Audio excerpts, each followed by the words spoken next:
A candy company makes caramels that are cut in small cubes, 1 inch on each side.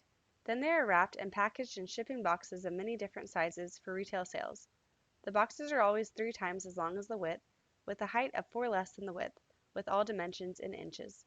Is it possible to order a box of 1,800 caramels, and if so, what are the dimensions of the box? Draw a diagram of a box and label its dimensions in terms of x.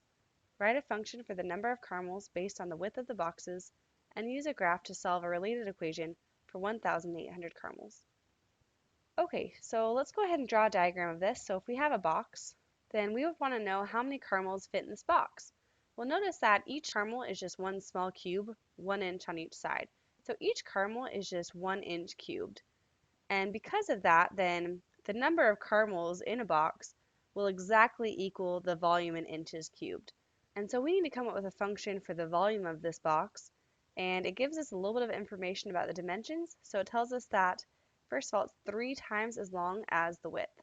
And so if we want to call it the width W, the length L, and the height H, then we know that the length would be 3 times the width, or 3W.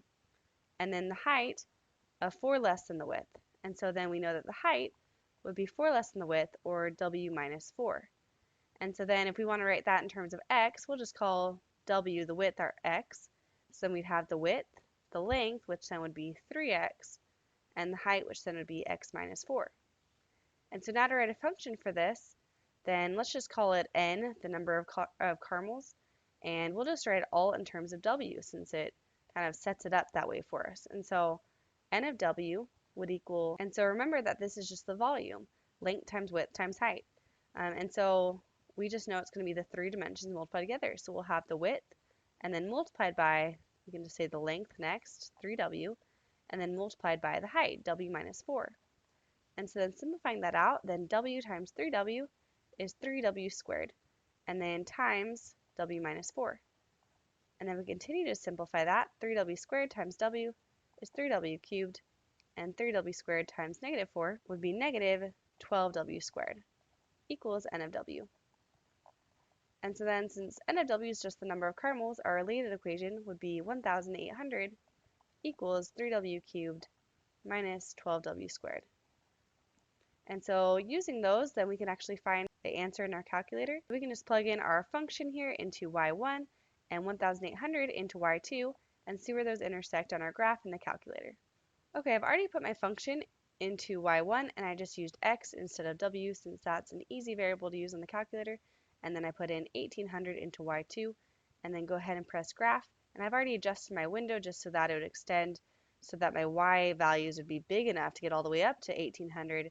And I just extended my x values a little bit as well. So pressing graph, then we see here we have the intersection. So let's go ahead and press second trace, and then 5, enter 3 times. And our intersection is at x equals 10, y equals 1800.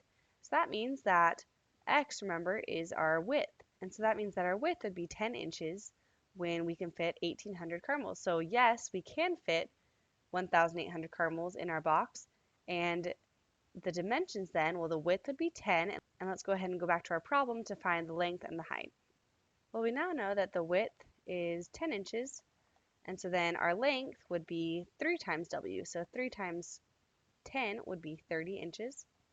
And then the height would be W minus 4. So 10 minus 4 would be 6 inches. And so there we have our dimensions. Let's go ahead and summarize our answer. Yes, it is possible to order 1,800 caramels, and the box would measure 10 inches by 30 inches by 6 inches. Since the caramels are each 1 cubic inch, the volume of the box is the same as the number of caramels it contains. The function n of W equals W times 3W times W minus 4 equals 3W cubed minus 12W squared gives the volume of the box, or number of caramels. As such, it is a discrete function, but for ease of graphing, it is shown with a continuous curve. The related equation is 1800 equals 3W cubed minus 12W squared. The intersection point of the graphs for n of W and y equals 1800 is 10, 1800.